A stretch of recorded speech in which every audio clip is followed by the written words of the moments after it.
A new trend that's emerging that you're gonna see a lot more of is celebrities starting email newsletters, which may seem surprising, but there's a very important reason that they're doing it. Haley from the Kit team joins me to discuss why that is, and then we get into a bunch of your questions on things like the challenges of being a solo operator, whether new creators should start with high ticket or low ticket offers, and more. And if you want me to answer your question in a future episode, all you have to do is leave a comment on this YouTube video. So if you're listening to this as a podcast, search for The Nathan Barry Show on YouTube, leave your comment with your question, and I'll answer it in a future episode. All right, Haley, we are back. You were a hit on the So I hear. Actually, I did get a lot of text messages. Word on the street is that people loved you on this episode. You know what I think they liked? I think they liked that I teased you. Yeah. That's what I think they liked. That's probably not a good thing. I feel like that is just enabling you to give me more of a hard time, which you already do. Okay, look, sometimes here's the thing. I've talked about this before, but like when you're in a position of power, like you are, and I mean that internally with Kit, right? Sometimes people might like not be willing to, you know, tease you about something. I am. You are. So, all right. but in all seriousness, people love that episode. They love the Q&A. And they said that we had, was it Brilliant Energy? I believe it was Brilliant Energy. And I think it was from Brian Feraldi. So shout out to Brian. Yeah. And then we, it did make me laugh because you were like, well, like at least one good thing came out of us working together for the last 7.5, almost 8 years. So, you know. One good thing. He throws it right back at me. So it's true. It's true. We have a good time. Yeah. We have a few different things that we want to talk about, but yeah, there's a lot been going on at Kit lately. There's been some like really fun announcements happening, like really fun.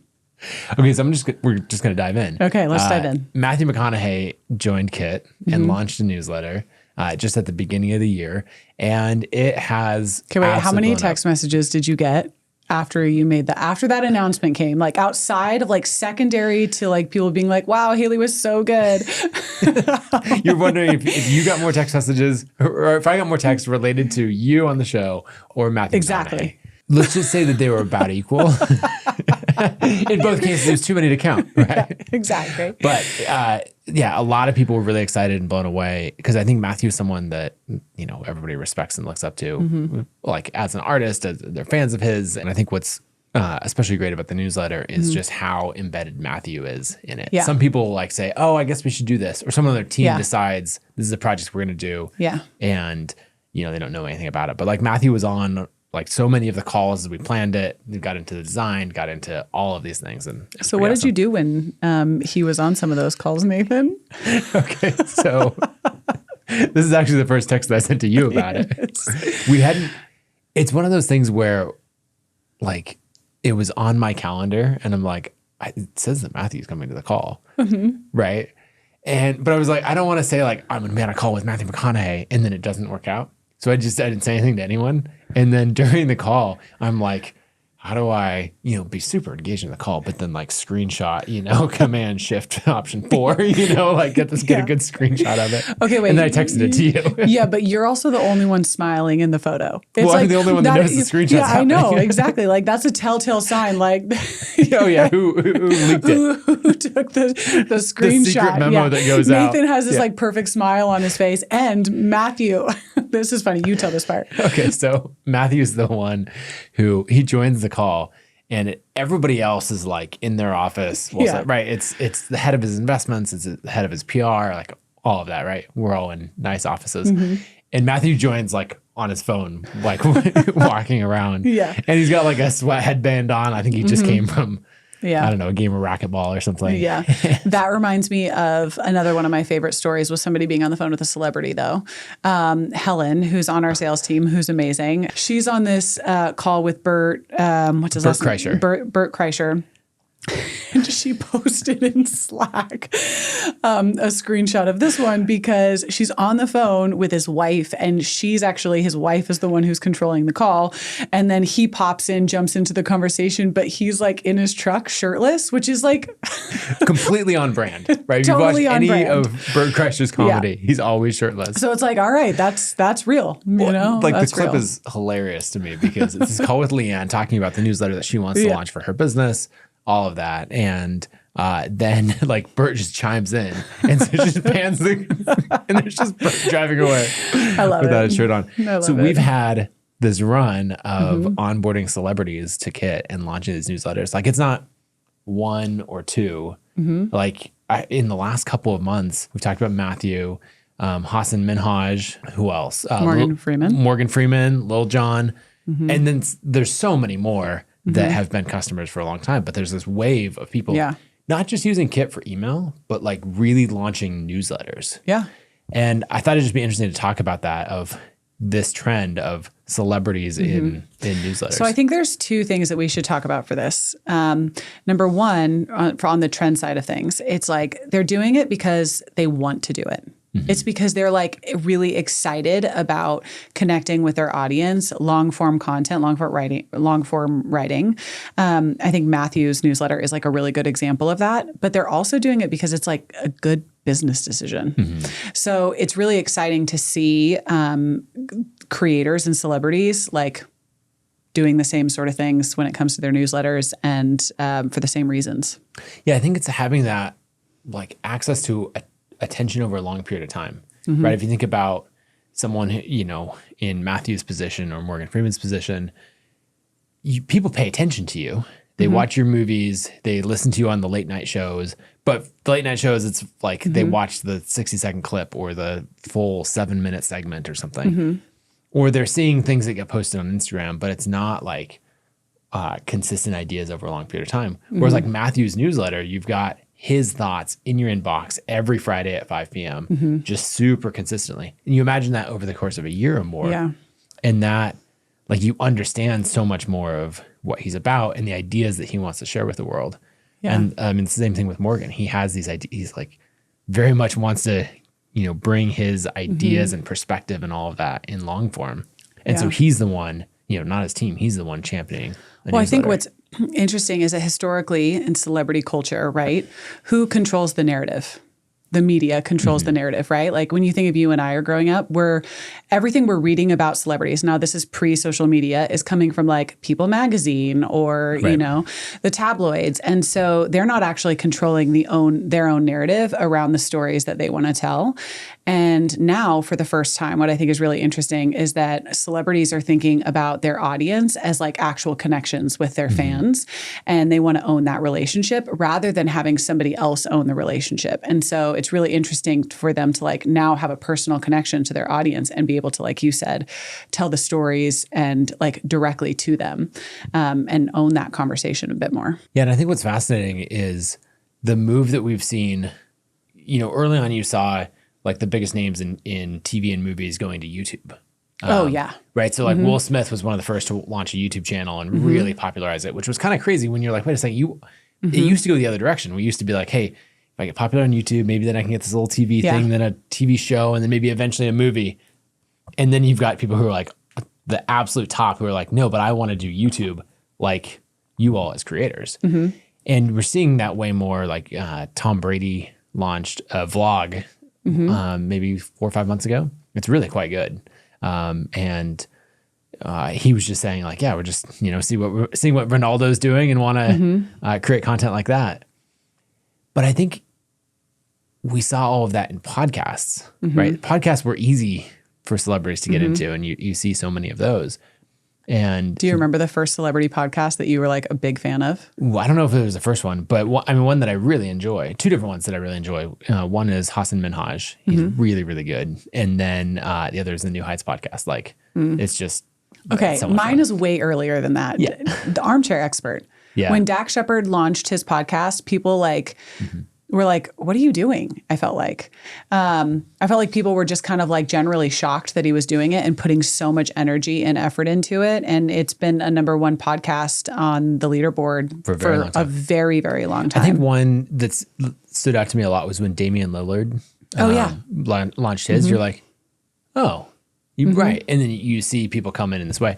So there's been the wave into podcasting. Yeah. And that's happened over the last 4 or 5 years, especially accelerated with COVID.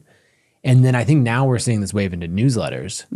And it's for a couple reasons. One, everyone who's started podcasts, you know, they realize, oh, I need another way to push content out. And so they often build newsletters to pair with a podcast. But then also, I think people see the trends of like, oh, if you did Instagram in, 2015 as a celebrity, you were probably like more on the cutting edge of it. And, if you did a podcast in 2019, 2020 as a celebrity, you're probably seen that way.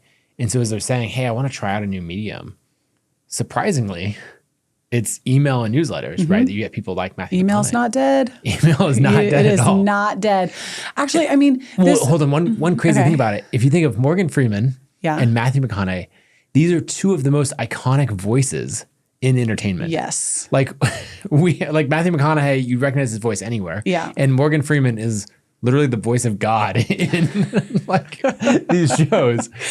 And so it's fascinating that they're like, no, but I want to do a written medium. And yeah, I just think I had to hold everything back. I was like, all right. Like the text that I got the most is that, just those 3 words.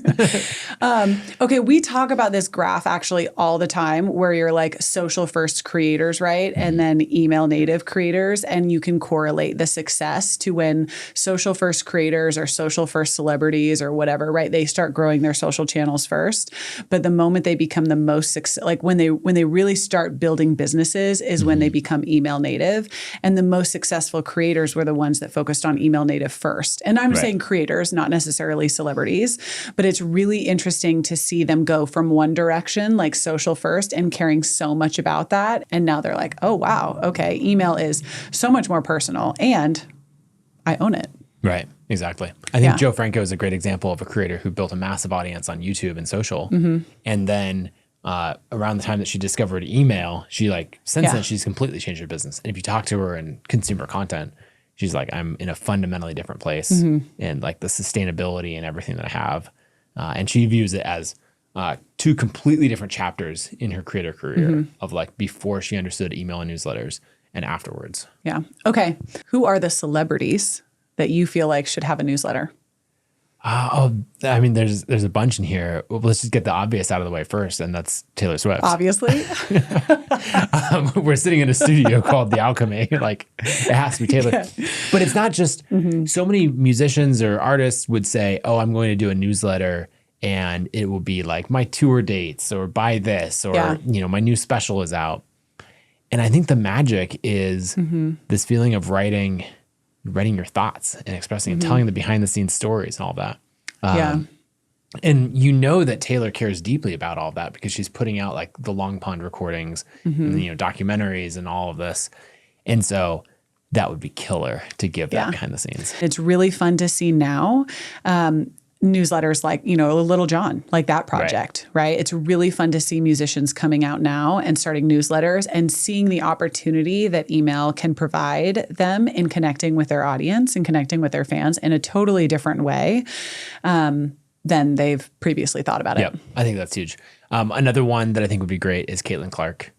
She has had just a insane last few years. I should be wearing my Together X, everyone watches women's sports sweatshirt right now. Damn it. Missed opportunity. Another time. Yeah. And then another one that I would thoroughly enjoy is if you took the New Heights podcast and Travis and Jason. You can't talk about Taylor Swift without talking about Travis and Jason. 100%. Got to bring it full circle. Okay, maybe our path to get Taylor is to get Travis. Well, you know what? Kylie. I feel like I can get Kylie. Yep. Let's go that route. And then we'll get Taylor. That's perfect. We'll just work our way up. So if anyone can help us get to Kylie Kelsey and then to Travis and then to Taylor. Exactly. That's okay. Great. So to wrap up the thoughts on, celebrities, coming in the newsletter space, I think the first thing is as a creator, you should feel really validated, right? If you're like, hey, am I investing in the right platform? Am I doing something that's going to be sustainable and meaningful long-term? Like, guess what? You were there first. And now the biggest names in the world are like, hey, that's actually pretty cool. A direct line to your audience. You get to tell the stories you want to tell and your voice comes through. Like, sign me up. I want to do one of those too. And then I think the next thing is that you're just going to see so much more of this over time. We're dropping 5, 6, 7 names of people who are getting in on this. And you're going, I think over the next few years, you're going to see hundreds. Yeah. And we can't even say the names that are in the pipeline, There's some, there was one yesterday where I had nothing to do with it, and I'm just like scrolling through Slack and I'm like, those two. I know. Yeah, and I know. It is a there's a really, teaser. yeah, it's a really fun time to be at KIT because you Yeah. get to meet some people and we're just trying to like keep our cool. Yeah, we're just getting on Zoom calls. Yeah. Just taking screenshots on Zoom calls of you wouldn't believe who I just talked to. Yeah, I'm usually pretty cool. I've only screwed up like one celebrity meeting so far, and I still think about it every night because it was like my favorite artist of all time. Dermot Kennedy, look, I'm so sorry for the time that I met you, and I totally fumbled it. It was really embarrassing for me as well. So Thinks about it every night. Very seriously. Okay, on that note, this is a Q&A episode. Let's dive in. This is from Scott Jancy. Thank you, Scott, for submitting. How do we balance the pace of fresh, innovative thoughts with the need for structured implementation? Do you see trends across industries? So when you say things like structured thoughts and then fresh, innovative inspiration and ideas, they sound like opposites. Like, do you want A or B? And they're two ends of the spectrum because you can't have both. But I think that structure actually creates innovation, and constraints really, really matter. So I had a very brief stint in college where I was in the art department. I wanted to go to college for graphic design. I was thinking computer graphics, marketing, building websites, all of that. Turns out I had to like fully go into art school for that. I lasted all of a year, maybe even one semester. Did I switch after one? It did not go. It doesn't matter. Okay. It didn't go very long. He's a dropout, guys. Yeah. I made it 2 full years of college, dropped out of the art department, and then dropped out of college after that. But one technique that we learned is this idea of thumbnailing. Because what would happen is they found that they'd say, hey, sketch a composition, right, that you're going to paint later or something like that. And you try to do it and you're doing it on a full-size sheet of paper or something even bigger. And it's just so hard to like get it started. You don't really know. And there was these stakes that were really high. And so what they would say to do is all right, now you're going to do it, but you're going to do it really, really small, right? You have to do it where each one is like 2 inches by 4 inches and you need to do 10 of them. And then it was like, oh, well, I'm just doing a crappy little sketch. Like, no problem. I can just get going.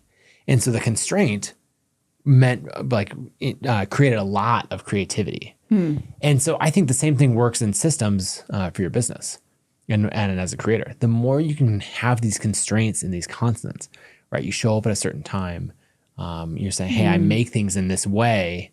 And it's like, put the box around yourself. And then your mind will be like, oh, within this constraint, what can I do with it? So when I worked in design, I would do things like I would pick 3 random colors and say, I have to use these. Or I would say, okay, I have to use this font or that sort of thing. And that would instead of having every opportunity available to me, I'd work within the constraints and it would lead to so much more creativity. And so I would say dial in all the systems and processes in your business, build flywheels. So those are working for you. And then from that place, you have so much creativity. And where the opposite is when you're like, oh, I just want complete freedom and creativity to work on whatever I want.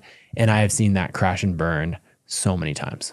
That reminds me of something that's like totally unrelated, but it's like when songwriters go into the songwriting room and they're like, write about whatever you want. You know what I mean? Like, you're just like, this is meant to be a creative time. And they're totally stuck. I can't think of then it's anything. This vicious cycle because then you're like, I'm in the perfect studio. Why can't I think of something? I need to do it. Maybe I'm not a good songwriter. Maybe and you're like, you can just spiral down. Yeah. And so have some constraints and use them to get that creative flow going. Yeah, I love that. I wish sometimes, honestly, when I read this question, I was like, how is he going to answer this? I was like, I have no idea what I would even say in this moment. Sometimes I know you're smart, okay? I know you're smart, but you surprised me. You came up with that so fast. You guys, there was no editing. He literally just like said that. And I was like, also, I feel like I know all your stories. It's like I've been with you long enough. It's been years. Where I'm like, oh, here it comes. I've never heard this story. I've never heard you tell this story before. I loved that so much. Okay, so this next question is coming from someone who has seen your Creators Flywheel course. Why choose to pursue courses yourself with such a successful business? Why start and manage a personal brand? I love this question already. I am curious why a massively successful business owner, or why massively successful business owners dive into content creation versus pour more time into their main thing, as running a brand takes multiple hours per week. All right, Nathan. It's a good question, and something that I've wrestled with a lot. I do a lot of things. I have a lot of hobbies, and sometimes that serves me really well. Other times it means that in my main goals, I don't actually make the progress that I want. The way that I think about it is, how does this serve my main venture? There's a concept I talked about of strip malls versus skyscrapers. And a lot of creators build strip malls. And what I mean by that is they make one business, gets to $200,000 a year in revenue, or $50,000, right? Then they do another one, and that one is similar. And then they have a third, and so now they've added up 3 different businesses, and it's to a few $100,000 in revenue. And they're thinking, okay, I have this goal to get to $1 million a year in revenue. So 3 got me to 300,000. So I guess I need 10 ventures. And before you know it, you have, urban sprawl, right? You have the strip mall with the Radio Shack and the Subway and all of these other things. And that is a really good way to experiment, to learn, to build up your business skills and to go broad. But if you're trying to build substantial wealth, then you want to build a skyscraper instead. You want to have one thing that you work on over and over again. And that's something that I've done with Kit, where it's like, that's my skyscraper. I did the strip malls of the different courses, the iPhone apps, all of those things. And then I found the thing that was, the foundation. And I've Okay, you're a serial entrepreneur. Airbnbs, I've done a bunch of different things. So the skyscraper is the focus. So if we think of it like, for a 100 level is the strip mall, 200 level is the skyscraper, then the 300 level is the ecosystem. And if you imagine this medieval castle, there's this is another one where you're like, where are you going with this? Where are we going? If you imagine this medieval castle, there's one picture that could come to your mind, which is like this foreboding tower out on a cliffside all by itself. That's not a thriving, like, if a king lives there, he is probably not rich, right? Then there's this other version of it where you imagine the castle, and there's the wall, and then out from there, there's the city. There's probably another wall around that, and there's merchants coming and going, and like trade happening, and ships coming into the port, and there's this thriving ecosystem. And so the way that I think about it is, when I branch out from building the skyscraper, I'm doing it in a way that's going to feed the ecosystem. So for example, I started this newsletter growth agency called Paperboy. Not because I'm trying to do something completely random or a different way to make money, but because it's like this other merchant or this other business in the ecosystem that's bringing in new clients for Kit, or taking clients that Kit already has and making them remarkably more successful. And so going back to the Creator Flywheels course, it's taking this idea that I've had of, okay, how can we systematize creator businesses and, bring a level of freedom and results and consistency that they've never seen before, and scale it up in a huge way.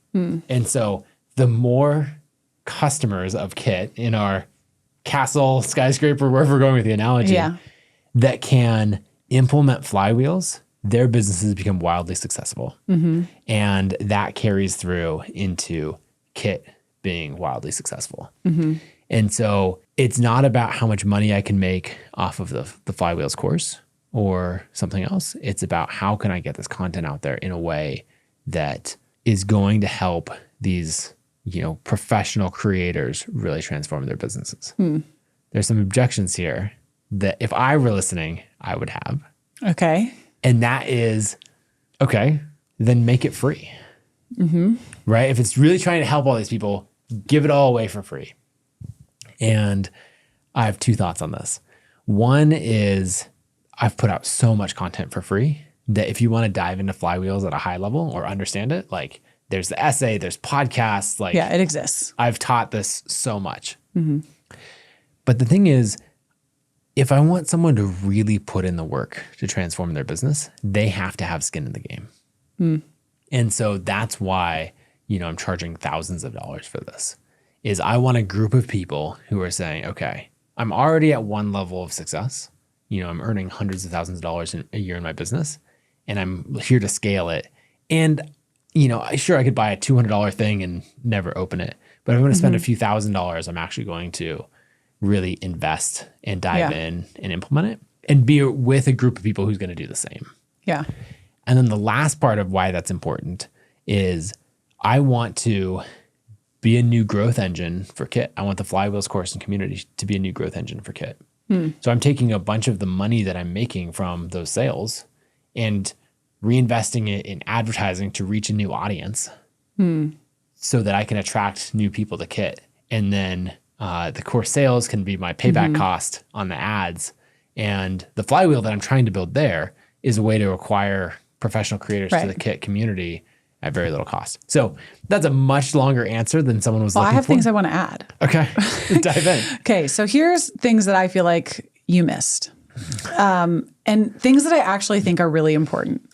I think the first one is really simple. You are a creator. Yeah. You were a creator before Kit.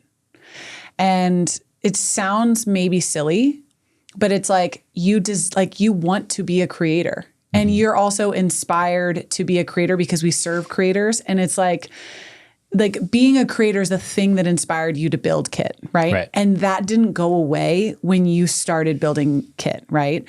And that's why we have so many people on our team. It's like by creators for creators, right? And I don't think that's ever going to change. I can't imagine you ever not creating something.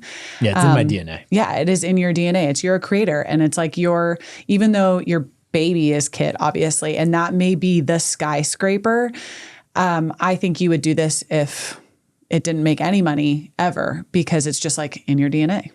Yeah, I think that's right. That remind me of another one is it gets me using Kit as a customer pretty much every day, right? I write a newsletter. I'm in Kit every week. I'm sending bug reports or little things to the team. I'm going to Katie, our VP of product, and saying, hey, I wish this was a little bit better. Yeah. Right? And that makes a big difference. There's a huge difference between pretend using a product, which I think a lot of like product teams and a lot of companies do that, where they just click through the happy path of like, oh yeah, that worked, I got there. And then like saying, hey, I'm running a business off of this. Yeah. And so like for Kit Commerce, I sold $100,000 worth of products through Kit Commerce in a couple of days. And you're like, oh, I wish this was better. And I think you can tell the difference in a product that the team who makes it actually uses it and the ones who are just like, oh, we do some user interviews and all that. We rely on someone else for our knowledge about it. Yeah. I love that. I think it's really true. And I think the other one that is really important is that, and I'll like, this is transparently like giving you a little like insight into our team, but I think you're our biggest strength and our biggest bottleneck in a lot of ways. And that this podcast actually gives people access into your brain on a different level than we can never scale you, right? But we can, like in having a conversation with somebody that wants to learn, we can say, oh, Nathan talked about this in this podcast episode. It's a perfect example. And so many of our creators, they want to talk to you. And so I think this podcast is a really, really good tool. Essentially for us to like teach what we know, right? You have the back end view of how many creators, right? And how they're building businesses.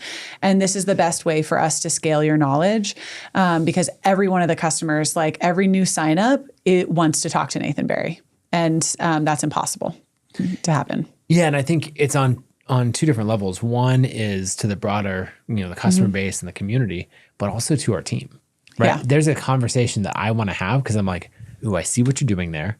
I think it could work well for Kit. And let's make that happen. A good example would be Jed Eglinton, who we had on the podcast. I'm watching what he's doing in ad creative and all of these things. Okay, can we just say Jed's my cousin? I'm upset, you guys. I'm like, sorry. I'm like, I can't play it cool right now. He's my cousin. I'm so proud of him. I'm like, also, side note, when he was here filming with you, that was the first time I had seen Jed in 10 years. He lives in Australia, obviously. You say obviously. It's not obvious that your cousin would live in Australia. But if you heard him talk, yes, and you listen to that episode, it's a great episode. Go back and listen to it. He's from then you Australia. Hear his voice and be like, oh, he's from Australia. It's not obvious. Anyways, he's from Australia. We are true cousins, all the things. Anyways, I hadn't seen him since he was like 15 years old. And so this was so fun for me because the episode dropped today, actually. It was so fun for me. I was like so proud. And now, you know, like last time I saw him, I was a full working professional, and now we're in the same industry, but see it from a totally different view. So anyways, sorry. Yeah. I could not hold that one in. Oh man. Yeah. But it was like watching, because you showed me his work, and then we're watching what he's doing as a creator and on Instagram, and you're like, okay, this is good. He knows how to write hooks, how to capture and hold attention. And so I'm like, I want to have a deep dive conversation with him that I can share with our entire team and say, hey, this is something that we can really learn from. And yeah, we could sit down, we could record a Zoom call where I'm asking him all these questions, he's talking about it. But like, it's way better to be in this studio, plan it out, share it with our team, and then also share it with the thousands of people listening to this show. So why did we really make this podcast studio? So many reasons. Okay, next up, from Microdosing Education. Hey, Nathan. Microdosing education. Yes. Right. Look, I'm here for the microdosing. You know, are we talking about, depends on what angle we're going. I'll let you interpret that. Hey, Nathan, I am so happy to hear about these Q&A sessions. Thank you. I'm curious about the importance of wellness and self-care in a creator's life and what that looks like on a daily basis. As a creator myself, I recognize that I cannot have good insights and create valuable content for my audience if I don't do things like meditation, journaling, breath work, or nature walks. And I would love to hear more about what that looks like for you. Okay. 3 different thoughts. First, like the last year or so, I've built a much better gym habit. That's been huge from a health and wellness perspective, and just giving that space. I think that Tim Ferriss talked about this at one point, about the importance of, as you're building a business or a creative venture, like the emotional roller coaster that comes with that. You have some really great days and some really terrible days. It's like, and so you should have something else that you're pursuing. And his example was like fitness goals or something like that. Because again, you're going to have some really good days and some really bad days. And probably they won't they won't be exactly the same peaks and valleys. Yeah. And so you might have some really bad news, you know, in your creative venture, and you can then have like a really solid workout, right? Or something else. The next thing is, I love sports. I love playing volleyball specifically. Nathan has more hobbies than any human being I have ever met in my entire life. He has volleyball. You have flying. I'm forcing him to get into golf, and he is, you know, you were obsessed with soccer for a very long time. You're very into woodworking. You have so many hobbies. There's a lot of them. Yeah. There's a lot of them. So like, if you think of a state where you truly only focus on like what you're doing in that moment, a volleyball game, a soccer game, absolutely fit that. And then the last thing that I think about is, if you're out on a walk and just giving space for an idea, then that's usually when you're like, oh, this is what it should be. And so a shout out to Ali Abdal, who made a great iPhone app called Voice Pal. And what it is it's like AI transcription combined with writing in your voice. And so you just go out on a walk and hit record and talk your idea into it. And it's a transcript, but then it like rewrites it so it's actually much more polished, and then syncs it to wherever you want.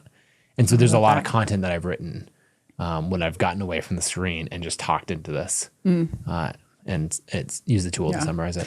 You've also always been really into journaling. And in fact, you've gotten a lot of our team into journaling. I have. You should, just for sake of like example, actually one of my favorite, I use this with my husband all the time, but one of my favorite, you can apply this to your personal life, marriage, work life, all the things, is this journaling prompt that was from Reboot. Yeah. Right? Yeah. So there's an organization called Reboot that they do executive coaching, and they have a fantastic podcast and a lot of great content out there. But they have these 4 questions that I think are amazing. Anytime that I'm dealing with a conflict, either with, you know, a business or life problem, or especially with an individual, I go through these 4 questions. The first one is, what am I saying that's not being heard? And so getting clear on that, of like, a lot of frustration comes from like, I just feel like people aren't listening to me. Next one is, what's being said that I'm not hearing? And that's a harder one to sit with a little bit. They get harder as they go along. They do. I hate the last one, but I love it so much. The next one is what's not being said that needs to be said. And you're like, oh no, we said, oh yeah. If I wanted to have like a real conversation, like here's what I would need to say. Yeah. And then the last one is how am I complicit in creating the circumstances I say I don't want? And this is one of those things where you're like, this is frustrating in my life. They're like, here's all these things that are going wrong. And you're like, it's this person's fault. It's because of this. It's outside of my control here. And this is the ultimate ownership question, right? How am I complicit? How am I complicit in creating the circumstances that I say I don't want? So I'm out there being like, I don't want my life to be like this. Oh, wait, let's work backwards. How am I making it that way? Yeah. And those 4 questions on any problem, you would just walk away going, okay, wow, it's all my fault. Yeah. And I have a ton of agency and responsibility to fix this, which is a really empowering place to be. Yeah. I think just to wrap this question up, I mean, this is a beef of a question and we could talk about this forever. But I think it's consistency. And I think, I mean, he listed off a ton of things here, meditation, breath work, activities, journaling, nature walks. And I think it's finding the thing that works really well for you and being consistent about it. Yep. And movement. Movement is so important in so many aspects of your life. And I feel like sometimes, honestly, I think you're superhuman because I'm like, I don't understand how you can operate as the CEO of Kit and also have all these hobbies. You also have like a 10-acre farm.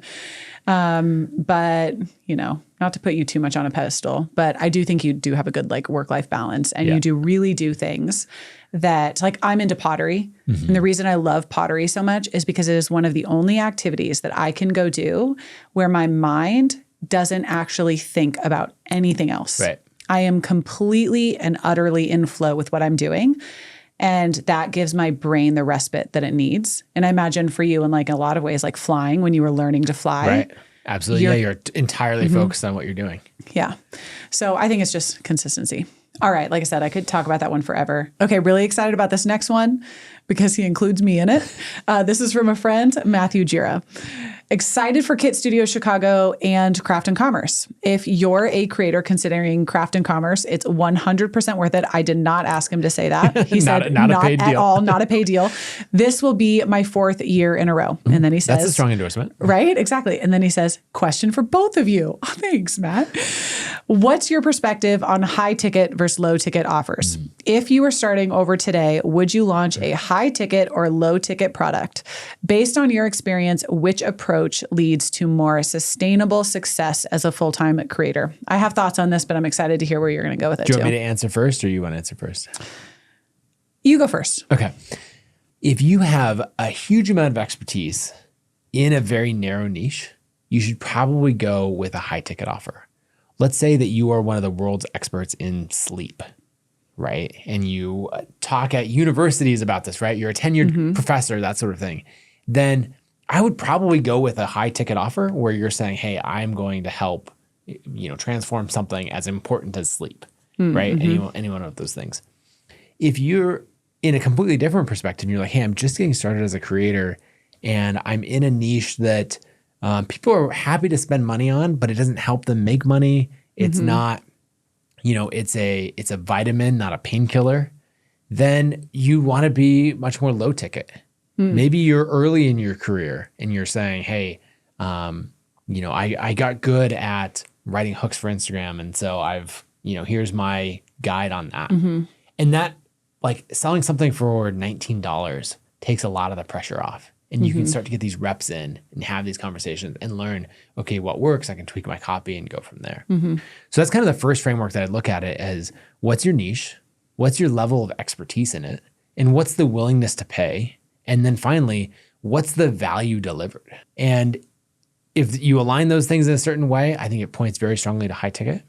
And then, when they align in a different way, it points very much to low ticket. Yeah. So I'm thinking of a low ticket creator who is massive and just absolutely blew up in the last 5 years is Miss Excel. right? Because a lot of people obviously have skills in Excel, but her initial offerings were very low ticket, like Excel spreadsheets that she was selling.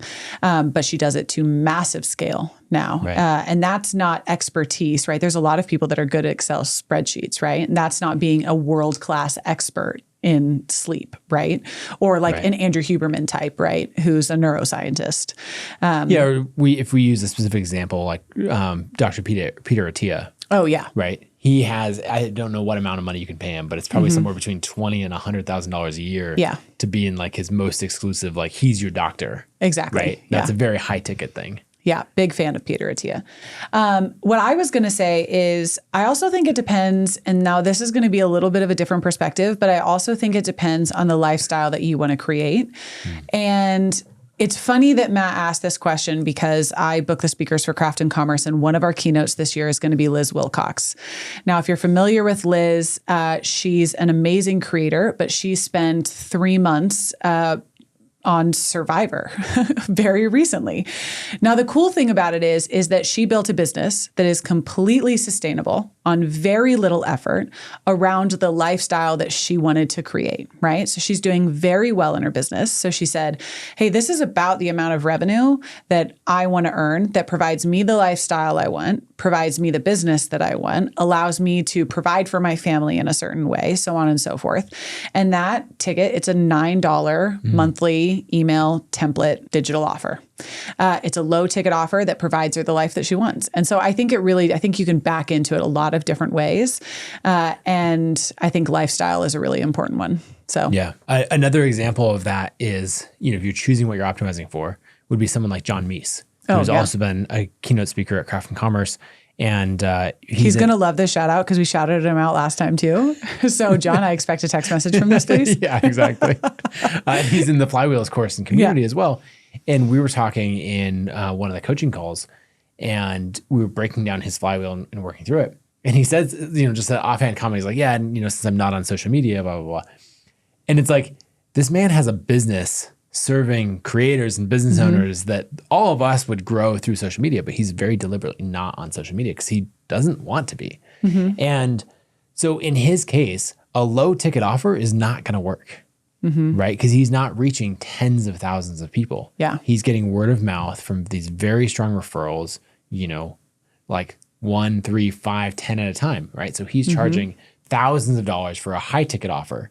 And so when you think about the kind of life you want, how you want to spend your time, you can see two extreme examples of high ticket and low ticket and how, they optimize for different things.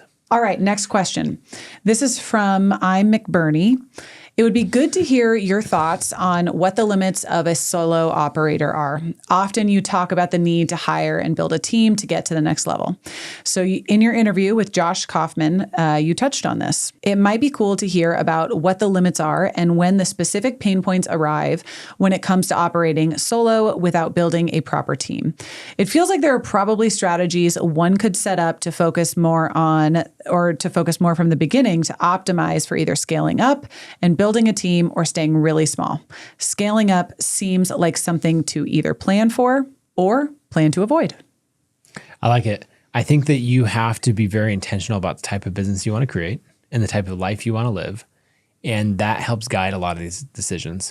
So if we think of those pain points, I used to think that I wanted to build a solo business, right? Josh and I have been friends for a long time, and he's had this amazing business that's just him and support from freelancers for more than a decade.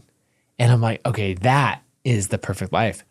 But then I realized that I had these other ambitions, these things that I wanted to do that required scale. It required people like experts in each of these areas to like dedicate massive chunks of their life to bringing, to the world. I couldn't, pay for 10 hours a week of their time. I have this friend, Danny Inney, who talks about if you pay for half of someone's time, you get a quarter of their attention. And that's always stuck with me, where it's such a difference when you get someone who is all in on bringing this to life. And so I think that there's a level of ambition that is not possible with a solo, as a solopreneur. Now, there's no judgment in that, right? Like you can go totally different directions and say, hey, I want my life to look like this something different. And there's people like Justin Welsh who are amazing at that's that. what I was thinking about. Yeah, and he and I have completely different ambitions of what we want to do. Other limitations, one that I think of from the early days of Kit is I used to bring my laptop with me everywhere because something might go wrong. And I was working on a product that like was key to people's businesses and livelihood. And then that is not okay to be like, oh, sorry, I was, you know, just off for the day. Yeah. In fact, at our retreats, early retreats, our entire team, because we didn't have contractors that were answering tickets, and our whole team takes, 5 days off, we would have ticket sprints, our entire team, because I remember those of everybody gathered together. So there's a lot of these bottlenecks that you hit and obstacles. And it just comes down to being really clear of what do I want? And one of my favorite things to do is analyze other creators' businesses and then start to break down, okay, what team is required here, right? So contrast Justin Welsh and Cody Sanchez. Very, very different approaches. They both get millions of views on their content, but you can see they're building radically different businesses. And they're building businesses that are optimized for what they want. Cody has a team of 15, 20 or more people, right? And she's built this absolute content powerhouse across every channel and has had this amazing book launch and all of this stuff. And it requires a team to do it on the level that Cody wants. And then the way that Justin has designed it, he said, I have found the one point of leverage that really, really matters. I'm going to absolutely master LinkedIn. It's a content format that doesn't require me to have a studio and a video crew and editors and script writers and someone that just goes through and finds the very best moments and figures out the hook and does all of that. He's like, I'm going to do this one thing over and over again to get attention. And then I'm going to, calmly bring that attention into the rest of my business. And, so I would pick 5, 10 creators that you really admire that have very different things. And I would just break down what's their business model? How do they make money? What team does that require? How do they get attention? What systems from here? And then say, which one do I want? And say, oh, I want to be the Cody Sanchez for this other industry. I want to be the Justin Welsh. But also one thing to note here, and part of this question, right? It would be good to hear your thoughts on what you think the limits of a solo operator are. Now, what I hear somebody saying in that is that oftentimes as a creator, they think as a solo operator, they are literally doing everything from like designing their logos to, to writing their copy and so on and so forth. And just because you're a solo operator doesn't mean that you don't contract out some of the things that you're not like, right? Because we live in this world of there's generalists and specialists, right? And if you're a specialist in a specific thing, it might not be worth your time, right, to be creating logos and editing. So I think that's like just a small clarification is that just because you're a solo operator doesn't exactly mean that you're doing every little thing on your own. Maybe early in your business you are, but it doesn't mean that's exclusively true. And I think that the systems matter so much more. Like every solo operator that I've seen at scale has systems and flywheels that are just absolutely dialed in. Right. And they don't sit down and be like, I wonder what I should do today and like jump around all these things. They know these 3 things that are the true leverage points, those have to happen. Yeah. And beyond that, it doesn't matter so much, right? I can explore these other things. And so they're usually someone who has found something that works and done it over and over again for a very long time and let that compounding. Yeah. So a constraint is if you want to be a solopreneur, you have to have focus, at least until you get that thing up and running off the ground. You don't have the luxury of saying, oh, I'd love to bring this project to life. Let me hire someone to do that. And then now, well, that's growing. I'd like to do this other thing. Let me hire someone for that. Because you're just going to have a bunch of things fail. Yeah. Well, there's a plug for Nathan's flywheel course. Always. Okay.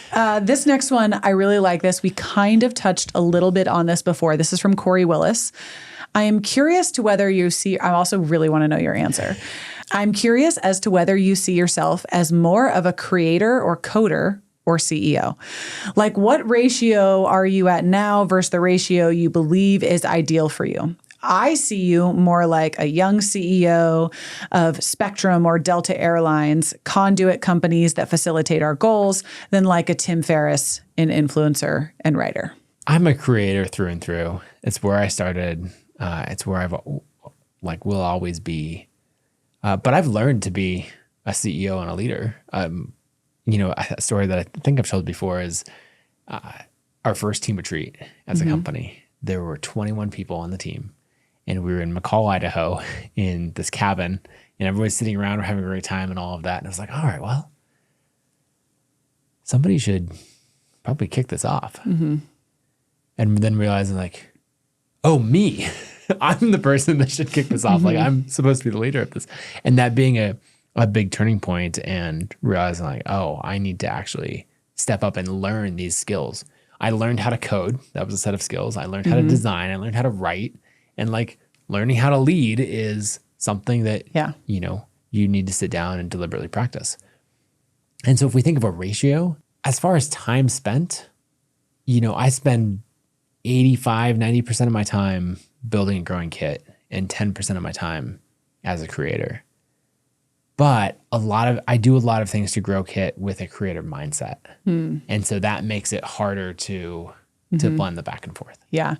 I mean, I can say, I feel like in the time that I've been here, I've watched you change, like as a CEO, it was like baby Nathan CEO to like the version of the CEO that you are today. Slightly less baby Nathan. Slightly less. No. You've watched the gray hair. Okay. Your gray hair has increased significantly, but as has mine, you know what I mean? You can probably see I don't even see any gray hair in that light. Okay. But seriously on this note, I feel like there's always been like moments where I've seen you grow into a CEO. While I see you as a CEO and I see you as a leader, obviously, of our company, I don't even know how I would answer this question because I think of you so much as a creator. I think that, again, going back to the conversation we were having before, you like it's in your DNA. And I feel like you just do everything for Kit through the lens of a creator because you are so intentionally focused on serving the people, like our customers. And you identify probably more as our customer as maybe necessarily a CEO. There's a lot of overlap. And there's even an overlap that, 12 years into running this company surprises me. And one of them is there's a candidate that I'm trying to recruit for a really important role at Kit. And we made an offer that I think is compelling. I'm still like, fingers crossed, like hopefully they accept. And we're going back and forth and we shared creator stories with this person and that were very relevant to a friend of theirs. And I'm like, okay, this one should help. And they came back in the messages, we're going back and forth like, oh, I love that story. Kelsey Baldwin's story, if anyone wants to look it up. It's a good one. It's a really good one. But then what they said is, I read your 2024 annual review, and I have so much better of an understanding of what you're trying to do with the App Store, with the Creator Network, and Kit Studios. And I was like, oh, I didn't write, there was no part of writing the review that was like, I'm going to do this to help close candidates that are going to build the future of the company. Right. But people want to follow and work with people that they admire and understand. And so in an hour-long conversation with a candidate, I might explain one version of it, and then they go and do their research. And there's things to be found where they're like, oh, and now I can read about this, and I can truly understand it and say, okay, that's a mission that I want to sign up for. TBD if it works. TBD. We'll see if Nathan closed her. Yeah, exactly. I love that question. I feel like we could talk about that for hours, but we have a few more. Okay, this is from David Liao. I think that's the appropriate pronunciation. Apologies if it's not. In a position where you're trying to grow a creator company like Kit, how much do you balance focus on distribution, YouTube outreach versus focus on product creation? This is a good one. Yeah, that is good. I've done different things for different seasons. So if we're talking about my personal brand, in 2024, it was all about building out probably the mid funnel and bottom of the funnel. And so that is, getting some good email sequences in place. There's definitely things of like the cobbler's son has no shoes kind of thing where like the guy who owns the email company doesn't have the details of his email sequences dialed in, or they're from 6 years ago.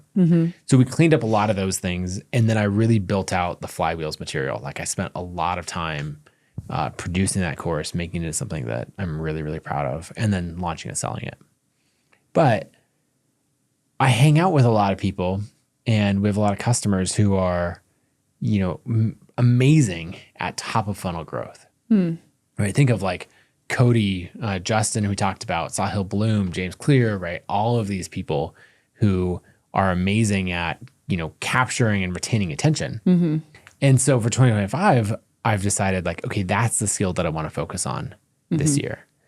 And so the new focus is, all right, we're going to grow a LinkedIn audience to as large as I can, and get great at, the writing hooks and the systems and all of that to do that well. So the short version would be 2024 was all about lower down in the funnel, and 2025 is all about attention and top of funnel. So that's the personal side. Now taking it to Kit as a company, right? Because we make a software product and then we have to market and promote it. Then you really have to find the balance. The product is the most important thing, because if it's not good, then no amount of attention matters. And there's actually been a lot of companies that have come into either the creator space or certain software niches where they're amazing at marketing and attention and they're not good at product, and they all flame out. But I've seen the reverse, where someone is amazing at product and they're just like, if I build a great product, people will come and it'll grow from there. And it just won't. Like, you have to have marketing. So I think of it probably 60-40. Yeah. I think what's interesting though about us is that we are marketing to marketers. It's very meta. It is very meta. And so it is, we're marketing to people that market their intent. So they're so good at it, right? Because they are building that top of funnel, going back to, you referencing Sahil or Justin, for example. But for us, like, I think it's product-led growth. And then it's our marketing team's job to essentially obviously tell that story. But I think we try to build the business because we're building the best product for our creators, and then default to our marketing team after that. Well, and you have to keep in mind that we have now made a product that gets better with every customer we add to it. If you think about the Creator Network and the App Store in particular, right? Both of those need scale to work well. The Creator Network is only as good as who's on it. Now, it happens to be that there's some damn good people on it, and we've dominated pretty much every niche in Creator Network that we've moved into, and that just continues to accelerate.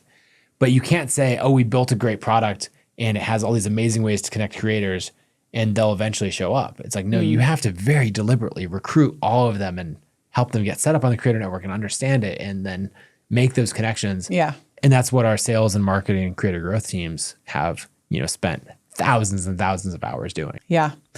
Okay, last question. This is from Stan Kahn. In response to your 2024 year in review post, your productivity is amazing. Can't even. Your productivity is amazing. But when do you find the time to sleep, LOL?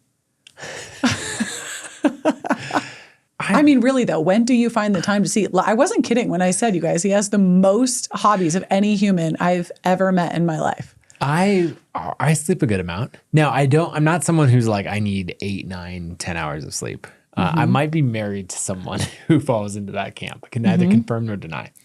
But yeah, you get me 7 up to 8 hours, like, I'm thrilled. So people see this ridiculously long list of things that happened, and many of them were my ideas. Like, I played a role in bringing many of them to life, and I actually did the work on almost none of them. There's some of them like, you're smiling. This studio, I spent a lot of time on the studio, and it was probably 5% of the amount of time that you spent on this studio. Accurate. 100% accurate. To be clear, I did show up at your house with my truck and a trailer, and we moved kinds of stuff. But honestly though, if I can't think of another CEO that I've experienced or worked with ever that would be like digging in the way that you were digging in. So, and I love it, right? Yeah. That's the kind of thing. So, like, we built out the studio. Yeah. Just as one example of many, right? We spent a bunch of weekends in a row. Yeah. And we made it a family thing. Like, we had I was going to end our kids. Yeah. Right. And so it's not like, oh, you're doing all this work and you're ignoring your family. It's like, no, we figured out how to integrate our families. And they were like when can we assemble more furniture? Still, literally still. We're gonna have to fly them out to Chicago. I brought an Amazon box in from the house the other day. It was a box to like put our Christmas ornaments in. And my middle daughter, CJ, was literally like, do I have to build it? Can I build it? And I was like, yeah, you can. Sure, you can build that. But this goes back to the question about solopreneurship versus building a team. Yeah. Right? Like there's so many things built for, say, our app store. There's 8 amazing engineers that are just focused on building an app store that will scale. Yeah. And then there's currently 30 or more developers that like out in the ecosystem that are building apps on top of that thing. Yeah. I have some ideas of how to make it better. I don't do anything else beyond that. Right. And so that, like, when you build an amazing team and you put in that work to get the right people, then they create all the scale and leverage, and 100% of it comes down to the team. Yeah. I will say this. Look, I appreciate you giving like everybody else credit. I appreciate you. In that 2024 review, actually, when I read it, I was like, wow, Nathan gave me a lot of credit here. Like, I really appreciate that. But I will say for everybody who's listening, you do have higher output than normal humans. It is true. You have higher output than normal humans, but I also think it's one of the reasons that helps you, like, you level up a lot of people that are around you, right? What is the term? It's like you're the closest. The average of the 5. Yeah, something like that. And I will admit, like, when I'm around you, I'm like, oh, I can't be lazy because God, Nathan, But you have really high expectations also for the people around you because you have extremely high output. And I'm gonna I don't know. I was kind of like riffing in my brain as I was thinking about this. I was like, I want to like add like in a final question from me. And so I'm going to think on that, like what my final question is. But what actually do you think, why do you think you have higher output? Like what can you draw to, like what experience in your life has, I don't know, led to that? Has led to that. Yeah. Yeah. I think growing up, being homeschooled, watching my parents do all of the things they did, like be very avid learners, try all these new things. And then I think about this idea from Derek Sivers of there is no speed limit. So I've always thought like, how can I do this as fast as possible? And that's been ingrained in me from an early age. And sometimes it's worked out really, really well. Other times, like maybe I should have slowed down and taken my time a little bit more. But I have all these things that I want to bring to life. And so, it's just like, instead of building one, like Kit Studios in Boise, we're like, cool, let's do it in Chicago. Let's expand to all these other cities as it makes sense. And so we're just scaling that up. And so the question that I ask all the time is what would have to be true? And so it's what would have to be true for Kit Studios to exist in 5 cities throughout the US, right? What would have to be true for Creator Network to have, the biggest and smartest and best creators out there? Right. And then we reverse engineer from there. And oftentimes it's like, okay, what would have to be true? I need to cast a very clear vision. I need to figure out how to fund it. And I need to figure out how to recruit people who will dedicate huge amounts of time to bringing that vision to life. And when you break it down to that point, then it's like, okay, this is all pretty doable. I love it. Well, good. That's going to be a recurring segment. I'm going to throw out like my final question. It'll be like Haley's question. We can call it whatever segment we like. If you have any ideas, share. We should probably wrap this up, but I thought of a Haley story that I should probably share related to this. Okay. I was talking to, you and I were on a flight somewhere. No, we were in a Delta lounge waiting for a flight. And you said this line that I relayed to Elizabeth, another one of our coworkers. And that was that, Nathan, you just don't have empathy for other people. And I was telling Elizabeth this, and she's like, no, you have so much empathy for other people. I'm like, well, there's more to Haley's sentence. And it was like, Nathan, you don't have empathy for other people who don't have the same capacity that you do. And Elizabeth goes, oh, yeah, that's 100% true. 100% true. I remember that conversation.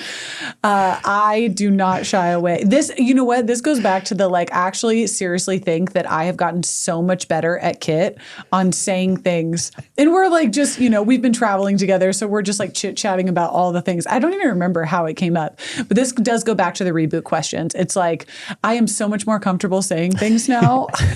Because you say them to me. And so you're like, all right, that'll... It'll work Yeah. forever. Well, But this was fun. I think that that's something of having very, very high standards. And I try to make sure I have like higher standards for myself than I have for other people. And I just know, I'm going to push myself and everyone else around me to like achieve their full potential. And sometimes it works out really well and sometimes it doesn't. Yeah. Well, I will say, going back to the question that we had about you being more of a CEO, I see that that's actually one of the skill sets, or I don't know, what would we call it? That's one of the attributes of